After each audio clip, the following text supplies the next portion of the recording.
Hello and welcome back to the channel. LC here, and today we'll be discussing what changes we'd like to see in the upcoming release of Final Fantasy VII Remake Part 2. Now, it's no secret that I'm a pretty huge fan of Final Fantasy VII Remake, and that it single-handedly got me back into more of my traditional RPG roots, so I took some time out this week to replay a few chapters in the original Final Fantasy VII Remake to see if my opinion had changed regarding my initial sentiments towards the title. Now, for the most part, everything I said in my original review still rings true, and it's clear what areas of opportunity the next chapter in the Final Fantasy VII Remake saga has to attempt to remedy going forward.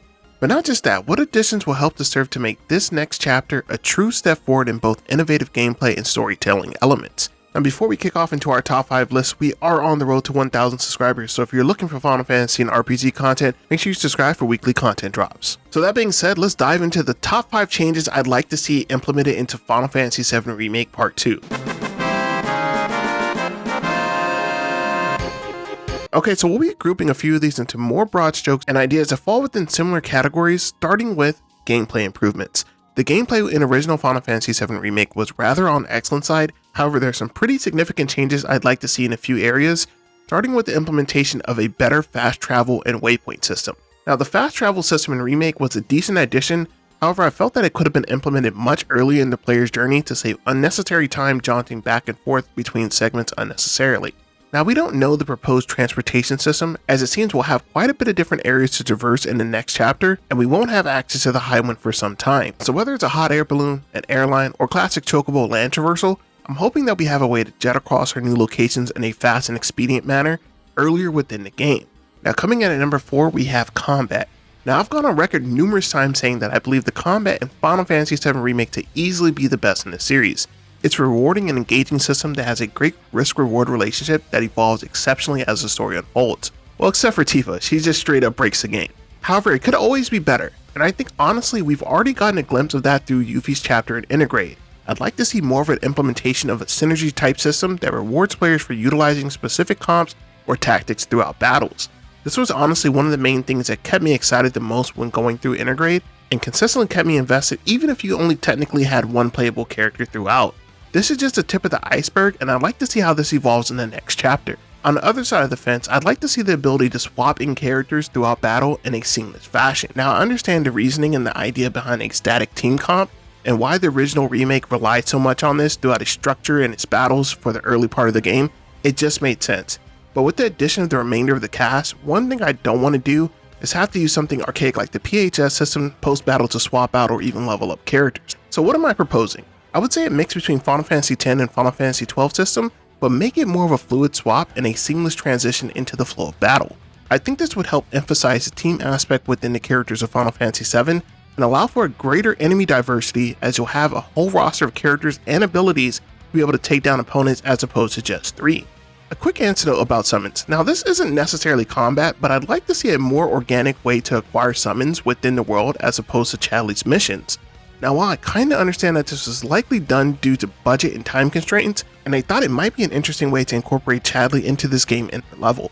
However, this came at the cost of the feeling of finding some kick-ass materia in the game's world and the anticipation to try them out in battle. And actually, I'd propose something just a step further than that. Why not make summons random bosses or super bosses that you have to seek out in the world, and their defeat means acquiring them in-game? This is not dissimilar to other mainline Final Fantasy titles, and I think a smidge of nostalgia would work excellently in this new world. Then you could use Chadley for, I don't know, like a pseudo boss rush, or if you wanted to go back and fight the summons again, he'd be utilized for that. And coming in at number 3, we have day and date PC release for the next chapter of Final Fantasy VII Remake. Now, while it seems many a game has some period of time exclusivity ranging from 1 to 2 years before they appear on the PC platform, this is something that I'd like to see Square move away from when it comes to the next chapter of Remake, and this is likely one of the most unrealistic requests on this list. I get it, it all comes down to dollar and cents, and with the PS5 still being relatively new, it makes sense that Sony will likely push for a system seller to remain exclusive on its platform for a predetermined period of time. That makes sense, but with the supply issues that seem to still be plaguing both Sony and Microsoft's next-gen consoles, I think it would make much more sense to make an exception in this situation. So what I'm really saying here is that I need my Tifa Hooter skin and her D-Cup breast mod day 1. Make it happen, Square. Coming in at number 2, we have story, narrative pacing. Now, the only thing I actually had a major gripe with the original remake was that the game had entirely too much padding. And again, I understand why this was. They're taking a 5-hour segment from the original title and ballooning it to 40 hours, and something just had to give at a certain point.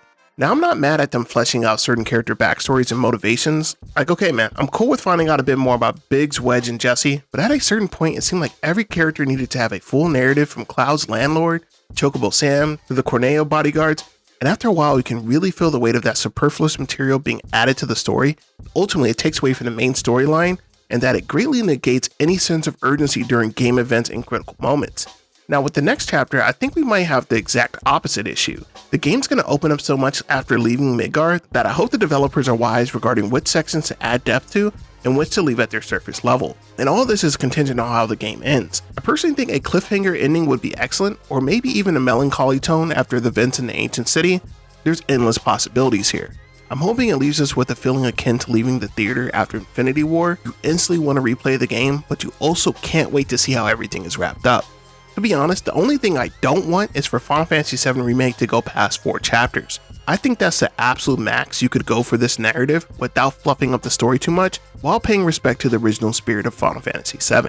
As a closing footnote here, seeing more narrative ties from other games within the compilation of Final Fantasy VII mythos in the next chapter would be a great way to set the foundation regarding some of the later titles, and would help to provide some context to some of the character arcs in later media. Plus, who doesn't love a little fan service? And oh yes, the grand finale. Coming in at number 1, we'll have what I will refer to as pure mode. Essentially the ability to play the game in its original story and narrative without any major story changing elements that you don't have the option to opt out of. Now from the polls that I ran on Twitter and Discord, this was by far the number 1 response, though unfortunately it may be a bit of a pipe dream. Let me explain why.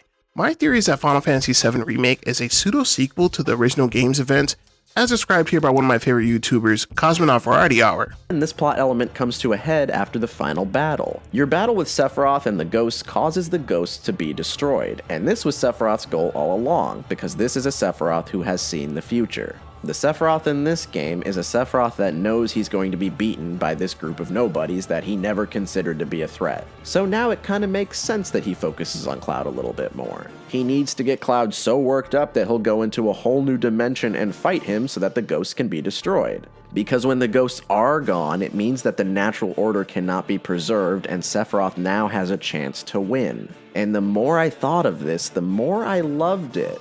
So following the events of Final Fantasy VII Remake, this is already done and set in stone, and I'm not entirely sure it's even possible or feasible to go back to the original narrative based on how the story has been developed within Final Fantasy VII Remake Part 1.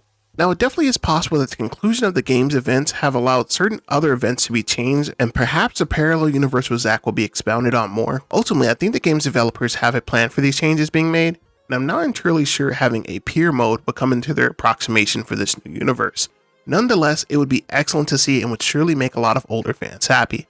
And that'll do it for this week's video. Let me know what changes you'd like to see in the next chapter of the Final Fantasy VII Remake, and don't forget to subscribe for upcoming content. LC signing out. Peace.